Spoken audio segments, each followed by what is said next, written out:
Hi friends, എല്ലാവർക്കും നമസ്കാരം. Plato അക്കാദമിയുടെ പുതിയൊരു എപ്പിസോഡിലേക്ക് എല്ലാവർക്കും സ്വാഗതം. ഇന്ന് നമ്മളോട് ചർച്ച ചെയ്യാൻ പോകുന്നത് വ്യക്തിത്വ പഠന സമീപനങ്ങളെക്കുറിച്ച് നമ്മൾ ചർച്ച ചെയ്യുന്നത്. കഴിഞ്ഞ ദിവസം ഇതിൻ്റെ ഒരു ഭാഗം നമ്മൾ ചെയ്തു കഴിഞ്ഞു. അതിൻ്റെ രണ്ടാമത്തെ ഭാഗമാണ് നമ്മൾ ഇന്നിവിടെ പഠിക്കാൻ പോകുന്നത്.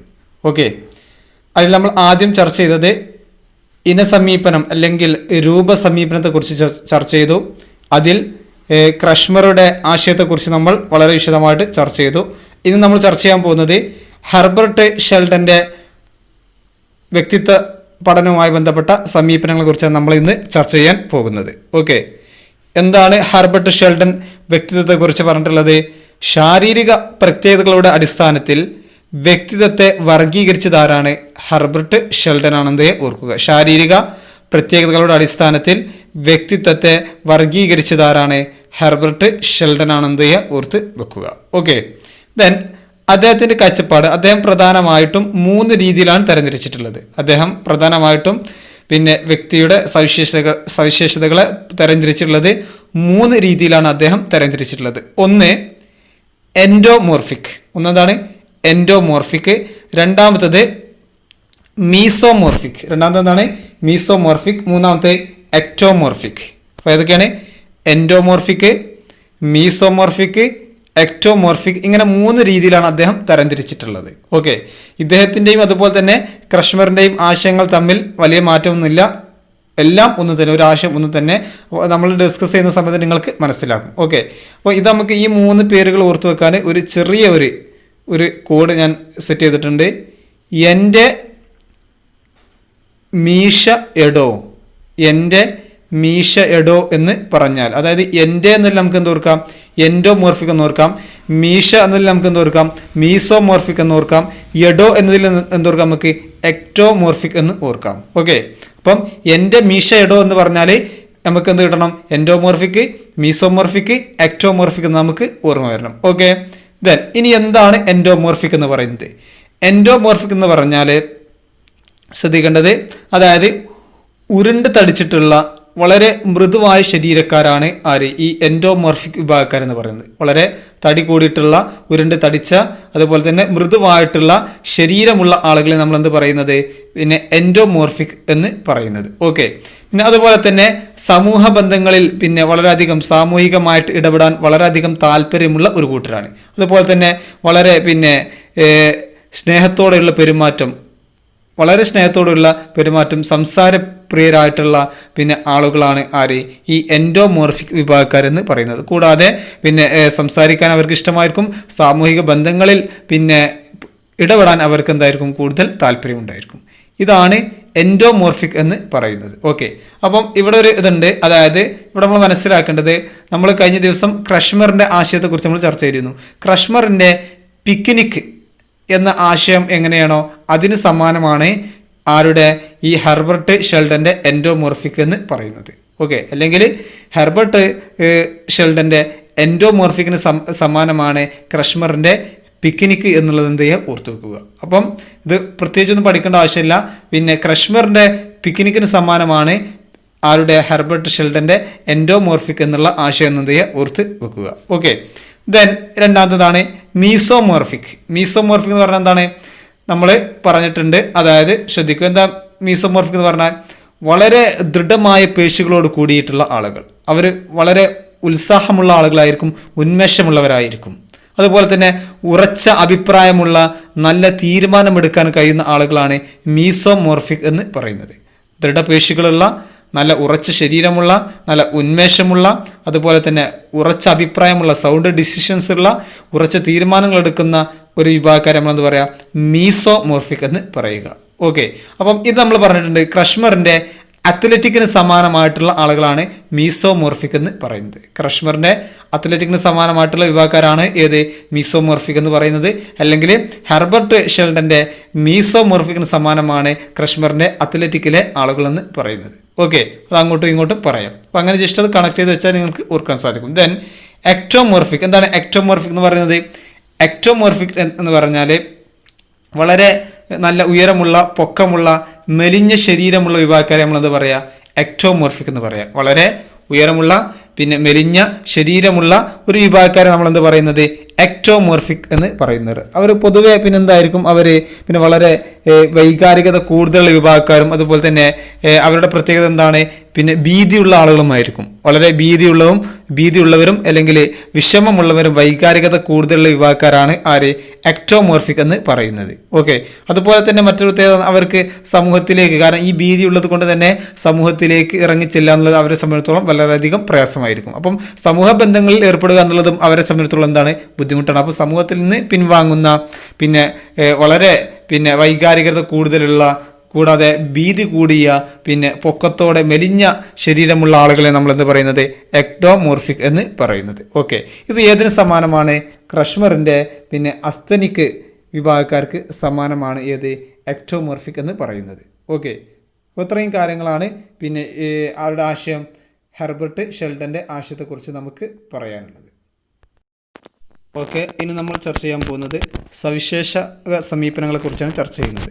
ഓക്കെ, സവിശേഷക സമീപനങ്ങളിൽ മുൻ ക്ലാസ്സിൽ നമ്മൾ ഒരു സമീപനം ചർച്ച ചെയ്തു. അത് ഗോർഡൻ ആൽപോർട്ടിൻ്റെ തിയറിയാണ്. അദ്ദേഹത്തിൻ്റെ പിന്നെ മുഖ്യ സവിശേഷകങ്ങൾ എന്നുള്ള അതുപോലെ തന്നെ മധ്യമ സവിശേഷകങ്ങൾ, ദ്വിതീയ സവിശേഷതകൾ എന്നുള്ള ഭാഗം നമ്മൾ ചർച്ച ചെയ്തു കഴിഞ്ഞതാണ്. ഇതിൽ ഏറ്റവും ഇമ്പോർട്ടൻ്റ് ഭാഗം അതാണ്. അത് പ്രത്യേകം പഠിച്ചിരിക്കണം, കാരണം ഒരുപാട് ചോദ്യങ്ങൾ ആ ഭാഗത്ത് നിന്ന് ചോദിച്ചിട്ടുണ്ട്. ഓക്കെ, അപ്പോൾ ഇന്ന് നമ്മളോട് ചർച്ച ചെയ്യാൻ പോകുന്നത് സവിശേഷക സമീപനങ്ങളിൽപ്പെട്ട കാറ്റിലിൻ്റെ തിയറിനെ കുറിച്ചാണ് നമ്മൾ ചർച്ച ചെയ്യുന്നത്. കാറ്റിലിൻ്റെ സവിശേഷക സമീപനങ്ങളുമായി ബന്ധപ്പെട്ട കാര്യങ്ങളാണ് നമ്മൾ ചർച്ച ചെയ്യുന്നത്.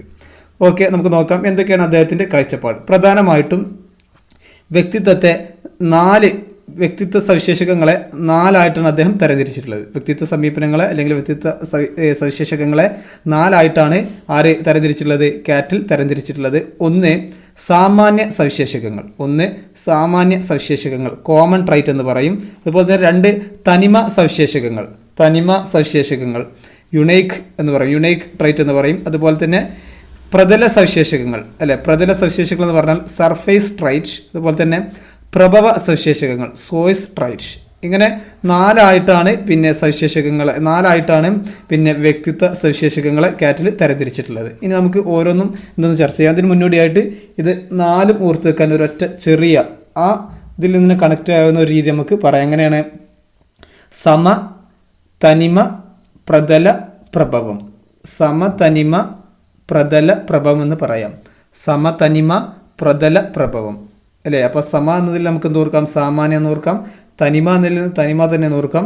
പ്രതല തന്നെയാണ്. പ്രഭ എന്നതിൽ എന്തോർക്കാം, പ്രഭവം എന്ന് ഓർക്കാം. അപ്പം സമതനിമ പ്രതല പ്രഭവം എന്ന് നിങ്ങൾ ഓർത്തു വെച്ചാൽ മതി. ഓക്കെ, ഇനി നമുക്ക് ഇതുമായി ബന്ധപ്പെട്ട കാര്യങ്ങൾ മറ്റു കാര്യങ്ങൾ എന്തൊക്കെയെന്ന് ചർച്ച ചെയ്യാം. എന്താണ് സാമാന്യ സവിശേഷകങ്ങൾ എന്ന് പറഞ്ഞാൽ ഒരു വ്യക്തിയിൽ പൊതുവായിട്ട് കാണപ്പെടുന്ന ഗുണങ്ങൾ.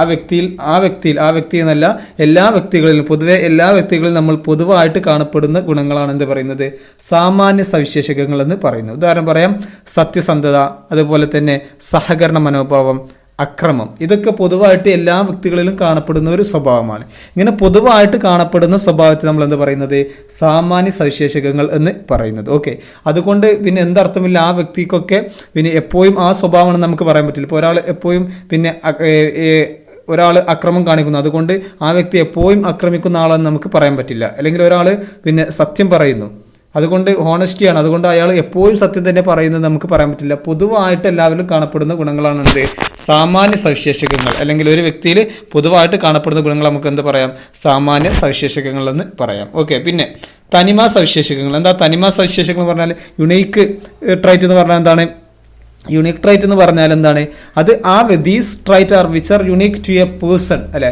ഒരു വ്യക്തിയിൽ മാത്രമുള്ളതാണ്, ഒരു വ്യക്തിക്ക് മാത്രം സ്പെഷ്യൽ ആയിട്ടുള്ള സവിശേഷതകൾക്കാണ് എന്ന് പറയാം യുണീക്ക് എന്ന് പറയാം അല്ലേ. ആ വ്യക്തിക്ക് മാത്രം, ഇപ്പോൾ ഉദാഹരണം പറയുന്നത് സത്യസന്ധത തന്നെ, അത് ആ വ്യക്തി മാത്രം പറയുന്നുള്ളൂ എന്ന് കരുതാം. അല്ലെങ്കിൽ പിന്നെ ടെമ്പറമെൻറ്റ് ട്രൈറ്റ് അല്ലേ, പിന്നെ ദേഷ്യം അല്ലേ, എളുപ്പത്തിൽ ശോഭിക്കുക, അല്ലെങ്കിൽ ഇമോഷണൽ റിയാക്ഷൻ, പിന്നെ വൈകാരികരമായിട്ടുള്ള കാര്യങ്ങൾ. ഇങ്ങനെ ഒരു വ്യക്തിയിൽ മാത്രം സ്പെസിഫിക് ആയിട്ടുള്ള കാര്യങ്ങളാണ് എന്ത്, തനിമ സവിശേഷതകൾ എന്ന് പറയാം. തനിമ ആ പേരിൽ തന്നെ ഉണ്ട്. അതുപോലെ സാമാന്യം പറഞ്ഞാൽ എല്ലാവരും ഉള്ളത്, ഇതൊരു വ്യക്തിയിൽ മാത്രം സ്പെഷ്യൽ ആയിട്ട് കേന്ദ്രീകരിക്കുന്നതാണ് ഏതെന്ന് പറയുന്നത്, പിന്നെ തനിമ സവിശേഷതകൾ എന്ന് പറയുന്നത്. ഓക്കെ, ദെൻ അടുത്തതാണ് പ്രതല സവിശേഷതകൾ, സർഫേസ് ട്രൈറ്റ് അല്ലേ. പ്രതല സവിശേഷതകൾ എന്ന് പറഞ്ഞാൽ ഒരു വ്യക്തിയെ നോക്കിക്കൊണ്ട് ആ വ്യക്തിയുടെ പ്രവർത്തനങ്ങളിൽ നിന്ന് നമുക്ക് നിരീക്ഷണത്തിലൂടെ മനസ്സിലാക്കാൻ കഴിയുന്ന പിന്നെ സവിശേഷങ്ങളാണ് പ്രതല സവിശേഷതകൾ എന്ന് പറഞ്ഞാൽ. പ്രതലം എന്ന് പറഞ്ഞാൽ പുറത്ത് ഭാഗത്ത് നമുക്ക് ഒരു വ്യക്തി എന്താണോ ആ വ്യക്തിയിലേക്ക് നോക്കിക്കൊണ്ട് ആ വ്യക്തിയെ നിരീക്ഷണത്തിലൂടെ ഒബ്സർവ് ചെയ്തുകൊണ്ട് നമുക്ക് മനസ്സിലാക്കാൻ കഴിയുന്നതാണ് എന്ത് സർഫേസ് ട്രൈറ്റ് എന്ന് പറയുന്നത്, അതായത് പ്രതല സവിശേഷതകൾ എന്ന് പറയുന്നത്. ഉദാഹരണത്തിന് ചിലപ്പോൾ ക്യൂരിയോസിറ്റി, അയാൾ ആകാംക്ഷയാകാം അല്ലേ, അല്ലെങ്കിൽ അയാളെ സ്കില്ലാകാം, അയാളെ ഡിപ്പെൻഡബിലിറ്റി, അയാളെ ആശ്രയത്വമാകാം, ഇങ്ങനത്തെ സംഗതികളൊക്കെ ആകാം. അപ്പം ഒരു വ്യക്തിയിലെ ഡയറക്റ്റായിട്ട് നമുക്ക് നിരീക്ഷിക്കാൻ പറ്റുന്ന സവിശേഷതകളാണെന്ത് പിന്നെ പ്രതല സവിശേഷതകൾ എന്ന് പറയുന്നത്. ഓക്കെ, ദെൻ അടുത്തതാണ് പ്രഭവ സവിശേഷതകൾ. പ്രഭവ സവിശേഷതകൾ എന്ന് പറഞ്ഞാൽ ഇതാണ് എല്ലാത്തിൻ്റെയും, അതായത് ഇതിനെ പറയുന്നത് ബിൽഡിംഗ് ബ്ലോക്ക് ഓഫ് പിന്നെ ട്രൈറ്റ് എന്നാണ് പറയുന്നത്. എല്ലാ സവിശേഷതകളുടെയും പിന്നെ ഉറവിടമാണ് എന്ത് പ്രഭവ സവിശേഷതകൾ എന്ന് പറയുന്നത്. ഓക്കെ, എല്ലാ സവിശേഷതകളുടെയും പിന്നെ ഉറവിടമാണ് ഏത് പിന്നെ ഈ പ്രഭവ സവിശേഷതകൾ എന്ന് പറയുന്നില്ല. ഇതിൽ നിന്നാണ് മറ്റ് സവിശേഷതകളെല്ലാം രൂപപ്പെടുന്നത്. ഏകദേശം പിന്നെ ഈ സോഴ്സ് ഓഫ് ട്രൈറ്റ്, അതായത് പിന്നെ ഈ ട്രൈറ്റിൻ്റെ ഈ സ്വഭാവ ഗുണങ്ങളുടെ പിന്നെ ഉറവിടങ്ങൾ ഏകദേശം 16ഓളം ഉണ്ടെന്നാണ് ആര് ഐഡൻറ്റിഫൈ ചെയ്തിട്ടുള്ളത്, കാറ്റിൽ പറഞ്ഞിട്ടുള്ളത്. ഏകദേശം 16. ഹി ഐഡൻറ്റിഫൈഡ് 16 സോഴ്സ് ട്രൈറ്റ് അല്ലേ, അദ്ദേഹം 16 പിന്നെ സോഴ്സുകൾ കണ്ടെത്തിയിട്ടുണ്ട്. ഇതിൻ്റെ ട്രൈറ്റിൻ്റെ സവിശേഷതകളെ വ്യക്തിത്വ സവിശേഷതകളുമായി ബന്ധപ്പെട്ട ഏകദേശം 16ഓളം ഉറവിടമുണ്ടെന്നാണ് അദ്ദേഹത്തിൻ്റെ കാഴ്ചപ്പാടെന്ന് പറയുന്നത്. അപ്പം ഇതാണ് എല്ലാത്തിൻ്റെയും എല്ലാ സ്വഭാവ സവിശേഷതകളുടെയും പിന്നെ കോൺസെപ്റ്റ് എന്ന് പറയുന്ന ആശയം എന്ന് പറയുന്നത് ഏതാണ് പ്രഭവ സവിശേഷതകളാണ്. ഇതിൽ നിന്നാണ് ഓരോ വ്യക്തിയുടെയും നമ്മൾ പറഞ്ഞിട്ടുള്ള പിന്നെ സർഫേസ് ആയിട്ടുള്ള അതുപോലെ തന്നെ യുണീക്ക് ആയിട്ടുള്ള കോമൺ ആയിട്ടുള്ള എല്ലാ സ്വഭാവവും രൂപപ്പെടുന്നത് ഈ പ്രഭവ സവിശേഷതകളിൽ നിന്നാണ് എന്ത് ചെയ്യുക ഓർത്ത് വെക്കുക. ബിൽഡിംഗ് ബ്ലോക്ക് ഓഫ് ട്രൈറ്റ് ആണിത്. ഒരു കൂട്ടം സവിശേഷതകളുടെ ബിൽഡിംഗ് എന്ന് നമുക്കിതിനെ പറയാൻ പറ്റും. ഓക്കെ, അപ്പോൾ ഇതാണ് കാറ്റിൻ്റെ പിന്നെ പ്രധാനപ്പെട്ട തിയറി. ഇത്രയും കാര്യങ്ങളാണ് അദ്ദേഹവുമായി ബന്ധപ്പെട്ട് നമുക്ക് പറയാനുള്ളത്. അപ്പോൾ നമുക്ക് എങ്ങനെ പറയാം, സമതനിമ പ്രതല പ്രഭവം എന്ന് പറയാം. സമതനിമ പ്രതല പ്രഭവം എന്ന് പറഞ്ഞാൽ അത് 4 പതിൽ നിന്ന് നമുക്ക് ഓർക്കാൻ സാധിക്കും. Okay, thank you. അപ്പോൾ ഇത്രയും കാര്യങ്ങളാണ് അതുമായി ബന്ധപ്പെട്ട് ചർച്ച ചെയ്യാനുള്ളത്. ഇനി നമുക്ക് അടുത്ത ദിവസം മറ്റൊരു ടോപ്പിക്കുമായി കാണാം. ഓക്കെ.